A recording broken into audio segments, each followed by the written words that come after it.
Okay guys, so today we're going to be looking at an updated build for Ines. In this build we are still going to be using Time of the Hunting Hounds. I do think that this mod has a lot of benefits and it's really hard for me to put it down. So if you're somebody like me and you enjoy the mod and you enjoy having all of your skills be tech, then this is a build for you. But having said all that, let's go ahead and hop into the video.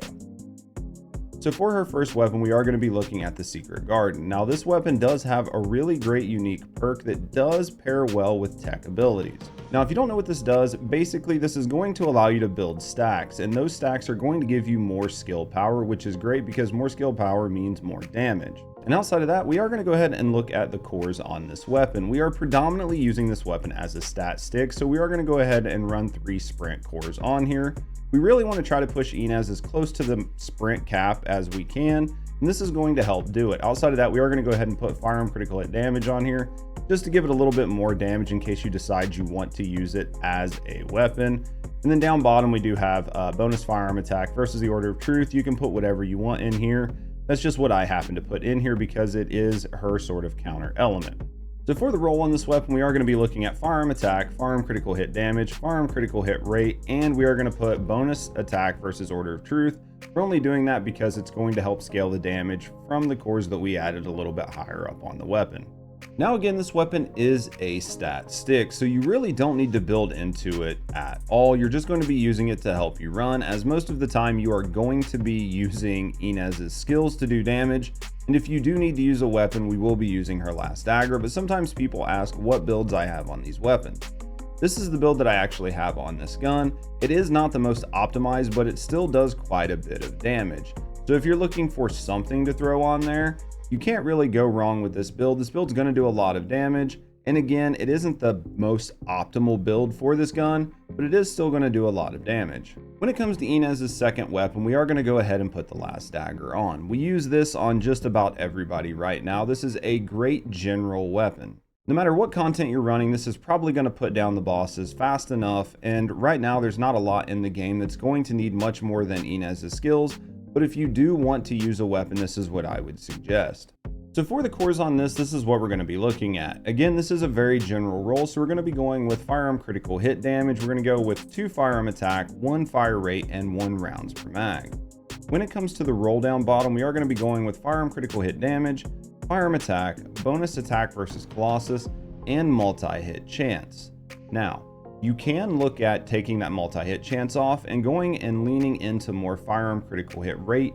It's not going to hurt you on this weapon, and you're actually going to probably benefit quite a bit from it. The reason I have multi-hit chance on here is because I use this gun on a couple different Descendants, and the multi-hit chance is more beneficial on some than others.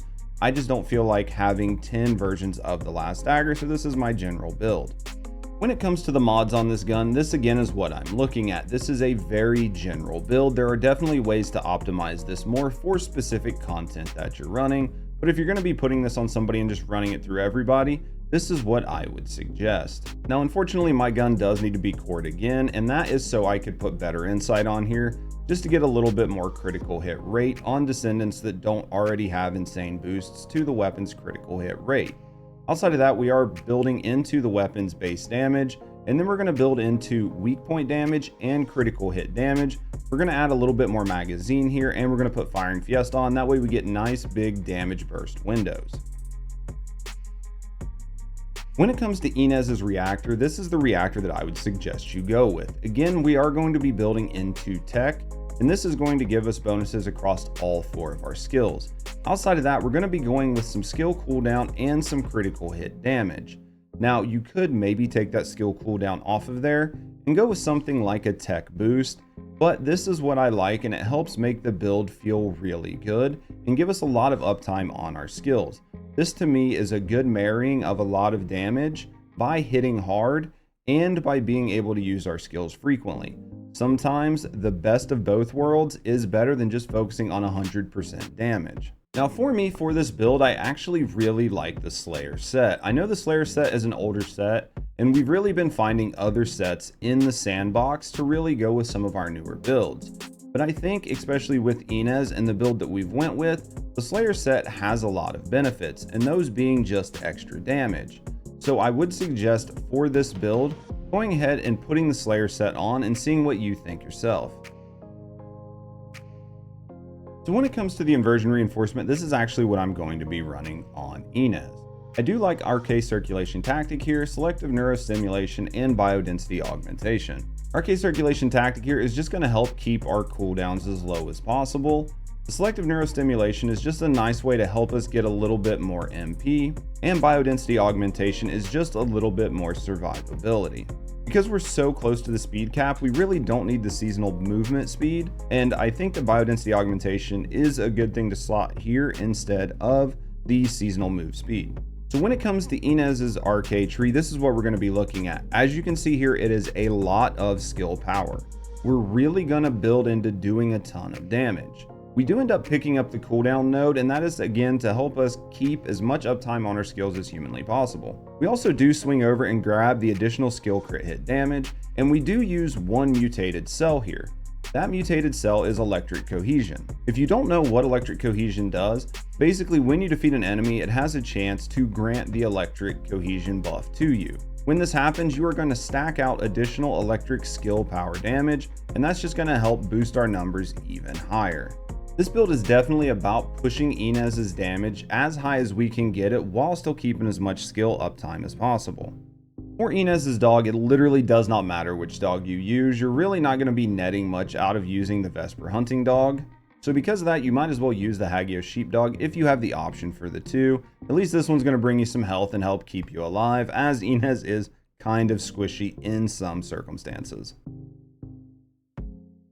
This build right here is going to keep us at 100% critical hit rate, which we want, as even regular enemies have up to a 5% critical hit resist.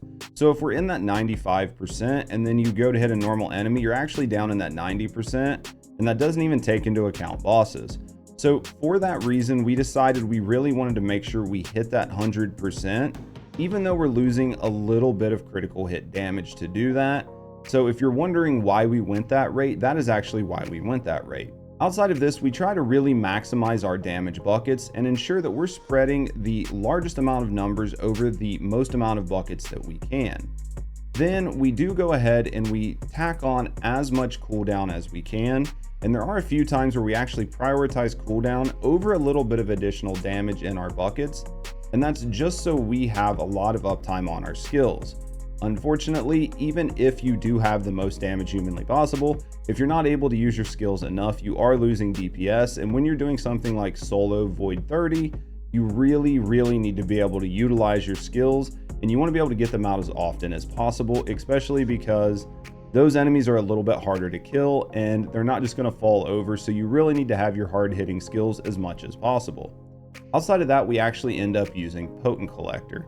Now, this isn't something that I use on a lot of my builds, but with Ines, especially in harder content like Void 30, you are going to get a lot of mileage out of Potent Collector because it does take a little bit extra to kill enemies. And this is going to make sure that you have enough bonus per resource to really use your hard hitting skills. Now, having said that, if you are not using this in something like Void Erosion 30, you can look at switching Potent Collector out. My two big choices here are either Decimator or Dangerous Ambush, depending on who you're playing with. If you're playing by yourself and you're looking for a little bit of extra damage, go ahead and slap on Decimator. If you're playing in groups, go ahead and use Dangerous Ambush. The reason we don't really like Dangerous Ambush when we play by ourselves is because everything is going to target you, and if everything is targeting you, then you're not really getting the bonuses out of Dangerous Ambush, and you're going to do better with something like Decimator. But if you are playing in groups, there's a good chance that not everything is going to be targeting you, and you will get some bonus damage out of it. So there are a couple big things to know about Ines's kit. Anytime we deal skill damage to enemies, we're going to inflict them with Conductor.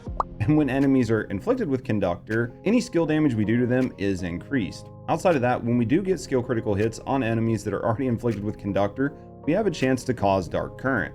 And Dark Current deals a proportion of its damage to nearby targets based on your max MP, and again inflicts Conductor on any enemies hit. This really allows you to just keep everybody under Conductor, and everybody under Conductor that's hit with crits gets additional damage done to them and then propagates all of this out. So this is a really damaging loop that keeps everybody taking a ton of additional skill damage from you. So needless to say here, Ines really feeds into herself on her skills. So what we're going to want to do in a normal match is try to use R2 and R4 as much as possible. Both of these cover a very large sweeping area and hit through walls. Once we have our 4 on the ground and we've procced our 2, we're just going to go ahead and spam our 1 to do additional damage, and then we're going to pop off 2s and 4s as we can just to keep the entire area covered and do as much damage as possible. Just keep in mind that your 4 is not only limited by cooldown, but by the use of your custom resource. Now outside of that, you do still have your 3, and your 3 is a very hard hitting attack, and I would save this for yellow bars and end bosses. The skill does take a little while to get used to, but just keep in mind that it does show you on the screen while you're charging where your character is going to end up. If that's too far away, try aiming lower to the ground, in which case you will see the character move in closer to you. The only real difference in the gameplay mechanic between this and Void Erosion 30 is in Void Erosion 30 you will be utilizing your 3 a lot more. The enemies in Void 30 do take a lot to kill, and your number 3 will do a ton of damage to take them out. So in something like Void 30, you're really going to want to try to utilize your 4 in the right spot to hit as many enemies as possible. Don't spam this ability too much because it does cost a lot of resources. And this is one ability that you want to make sure you put in the center of rooms to hit as many enemies as possible. Other than that, you're going to use your 2 and your 1 to clear a bunch of low-level enemies. Once you isolate the large targets you want to go for, you do want to try to hit them with your 3. Just remember that using your 3 is going to leave you vulnerable and in the open for a couple seconds. So make sure to time this and not leave yourself hanging out just to get one shot right before you one-shot the enemy. Alright guys, and that's everything you need to know about this Ines build. I was waiting for a little while to update my old Ines build because I wanted to wait until we got Mutated Cells to see if they make much of a difference. They don't make a huge difference to her build, but they are worth putting on if you can. If you don't have the Mutated Cells, then go ahead and build the tree the exact same way, and wait until you get Mutated Cells and just slot them in. I do really like the Time of the Hunting Hounds mod. I do like the playstyle and I like the way that it plays. Now I can say that her 3 is definitely a little bit harder to use when you're using this mod compared to when you're not using a red mod. And when you're not using a red mod, she still can use her 3 to hit through walls and a bunch of other things like that. They did nerf her 1 to stop that from happening, so there's no real way to tell if they're going to do the same thing to her 3, as its ability to hit through walls does kind of defeat the purpose and takes away all of the risk versus the reward. But if you enjoy the content, consider liking and subscribing to the channel. We put out a lot of First Descendant content as well as other game content, and we are looking at doing some more opinion pieces in the future. So if that's something you're interested in, definitely consider subscribing to the channel. And if you're looking to get to know me and the community better, consider coming over and subscribing live on Twitch. We do stream 4 to 5 days a week, and we would love to have you there and get you to integrate with our community and get to know everybody there. But having said all of that, guys, thanks for watching, and as always, have a great day.